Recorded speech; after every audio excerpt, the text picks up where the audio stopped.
Life, culture, and current events from a biblical perspective. 2020 on Vision. It has been a significant week, hasn't it? And this week, all the more disturbing when you look at some of the developments that are happening, not only by our state governments, but by our federal government as well. And all on the back of the COVID crisis. As crunch time comes, borders are about to open, international travel's about to resume. Look out, because there's a couple of things that we ought to be aware of. One of them is the Federal Digital Identity Bill. Another one from the state of Victoria, the Public Health and Wellbeing Amendment Pandemic Management Bill 2021, which gives almost unlimited powers of the Andrews government over the actions of people who might disagree with him. Bill Muhlenberg has been reflecting on these issues this week. Bill, welcome along to 2020. Thanks, Neil. Bill, let's start with your home state of Victoria. The Public Health and Wellbeing Amendment Pandemic Management Bill. How sinister is this? You've been writing about it. It sounds pretty serious. Yeah, well, it sure is. And I suppose I should preface all this by saying that whenever 30, 40 years ago, when I first met an Australian in Europe, why couldn't she have been from a different state? Why did it have to be Victoria? Right? The world's longest, harshest lockdown under Dan Andrews, and now he basically wants to extend this forever. Dictatorship for life is really what this bill is all about. Notice how nice it sounds. Public Health and Well-Being Amendment. Well, who doesn't want public health and well-being? But all would-be tyrants disguise their, nefarious agenda items with euphemisms like this. It's a, unprecedented move. Nobody in Victoria has ever seen anything like this. In fact, I'm pretty sure I can say no state in Australia has seen anything like it. It would basically mean Andrews and his health minister and those that he appoints as his so-called advisors would have totally unfettered power and control, using, again, the excuse of a crisis, of a emergency, whether a pandemic, a virus. I mean, they can just make this up as they go along, but sweeping powers granted to Dan Andrews, in which, the fines are the scariest bit of all. They'll have all these public health orders that they will make. Remember how poor they were for the past 2 years, absolutely zero health advice or scientific advice. They were just made up as they went along to keep the masses in complete control. Now, if this bill goes through, and it may well, there will be things like a $90,000 fine for individuals if they're found to have breached these, often arbitrary public health orders. Small businesses could face over $400,000 fines. Both would put individuals and businesses out of action. And 2 years in prison if you're found to have violated. So again, what's it going to be? Oh, you don't have your mask on in public, so 2 years in jail for you. You're sitting in a park bench all by yourself. You're out surfing alone on the ocean, right? Sitting on the beach by yourself, getting a suntan. All these have been punished by police actions in the past 2 years.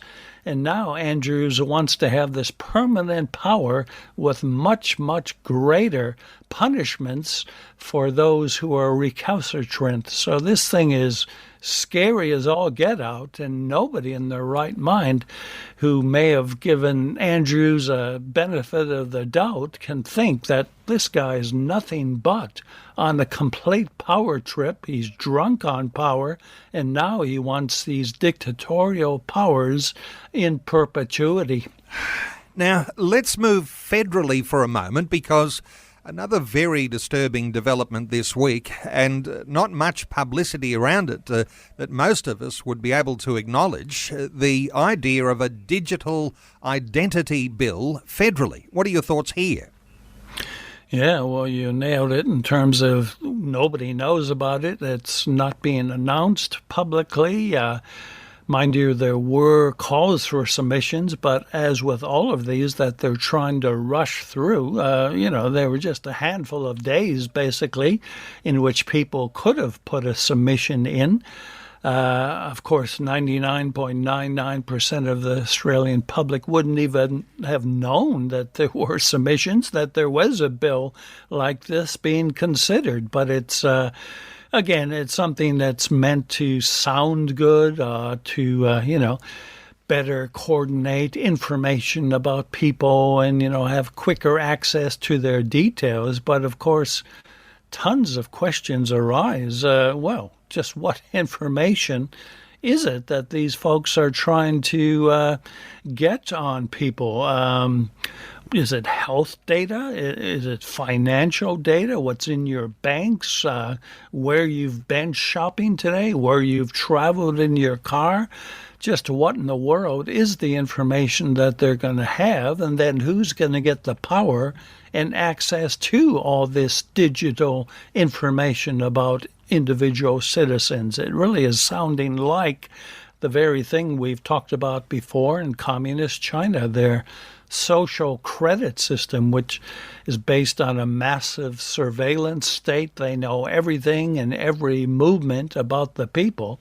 And if their people are found to do things that the Communist Party does not like, they will be punished accordingly. So one can only ask, will we see similar kinds of outcomes with the proposed Australian legislation? If we're looking for parallels, and you identify China, communist China and their social credit system, and it's a system of control. So this system of control looks like it's well and truly on its way to Australia. Historic precedents, Bill, is this something that you can reflect on? Is there other times in history or other elements that we can say this is very similar and very scary? Well, yeah, sure. Simply look at the past 2 years in terms of surveillance and identity checks. And, you can't walk into a shop, get a drink at a pub, or go into a store without notifying people with your little QR code. So in a sense, it's already been happening here in the last 2 years, and it's just a question how much more. Will there be facial recognition technology as part of all this? Again, who's going to gain access to it? China's been doing this for years, but all tyrannies in the past. Simply, again, look at Germany in the 30s. Your papers, please. You can't walk down the streets without showing the police your papers, and whether or not you're allowed to even be out on the streets. Again, in the last 2 years, we've seen that plenty, and with the passport, vaccination passports, the mandatory vaccinations, there's just no end. Again, New South Wales has been better at this. Come December 1, in theory, their two-tiered society, their segregation based on vaccination status is supposed to come to an end. Here in Victoria, getting back to Dan Andrews, he's saying, well, no, perhaps easily to the end of 2022, if even then we get rid of this health care segregation in terms of the vaxxed and the unvaxxed. So, yeah, plenty of historical examples of despots using all the information they can on individual citizens to better control them. So even if some of our politicians here in Australia have good intentions with this, well, good intentions alone do not cut it. We've already seen violations of similar statewide situations like this. WA and other places where same kinds of digital identity bills have been misused and abused by the authorities. So again, we just have to be wise. We have to look at history. Any good bill can be perverted, and if there's not very, very strong safeguards and checks put in place, or even can there be enough safeguards in a bill like this to make it even remotely safe? So, yeah, we should be quite concerned about all this. Bill, as Christians, we're very aware of the freedoms that we're afforded in Christ under God. 10 Commandments. Those are about freedoms that a nation experiences under God, the way that citizens are able to interact and relate to one another. Is there a remedy in any of this? And I'm just thinking, well, what if there was one state that could lead by restoring freedoms to Australians? Would that force the hand of those that are really locking in very, very tyrannical ways of control? If one state moved out and did something right, could that save us all? Well, we'd like to think so. And again, we mentioned New South Wales, which is leading the way here. Dominic Perrottet has been the best of the bunch. Sadly, almost all the other states, most of them Labor-controlled, are, at best dragging their feet. Here in Victoria, Dan Andrews was effectively put to shame because of what was happening in New South Wales, the freedoms being granted to the ordinary citizen, the restrictions being taken away, the curfews, the mandates, and travel, international travel, opening up to the world. Again, how embarrassing is that if people can fly in and out of Sydney, but they can't even drive in and out of, say, Victoria or Queensland. So in that sense, New South Wales has been shaming these recalcitrant premiers who want to keep everything locked down. So Andrews has made a little shift in terms of slowly bringing back some of our freedoms, which he stole away from us in the first place.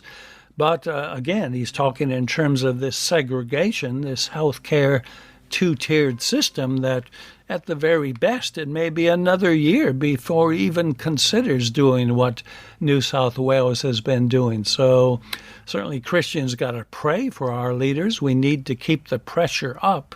We need to contact our MPs and say, look, this is not on, this perpetual servitude and letting our leaders getting away with murder. This cannot last. It's unsustainable. This was a democracy. Australia was a free democratic nation, but many of the states, at least, have become these little fiefdoms with their own power-hungry leaders trying to take away our basic rights. So, yeah, at the very least, pray for Dominic that he stands strong. He's leading the way, and hopefully some of the other states will, even if begrudgingly, start to follow.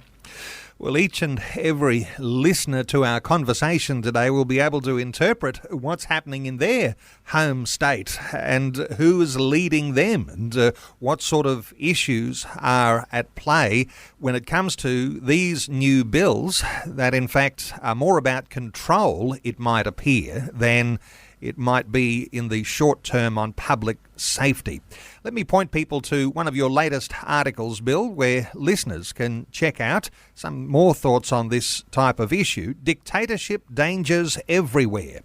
You'll be able to find that at billmuhlenberg.com and simply Google Culture Watch one word to access articles written by Bill Muhlenberg. Bill, thanks so much for your update today on 2020. Thank you, Neil. Thanks for taking time to listen to this audio on demand from Vision Christian Media. To find out more about us, go to vision.org.au.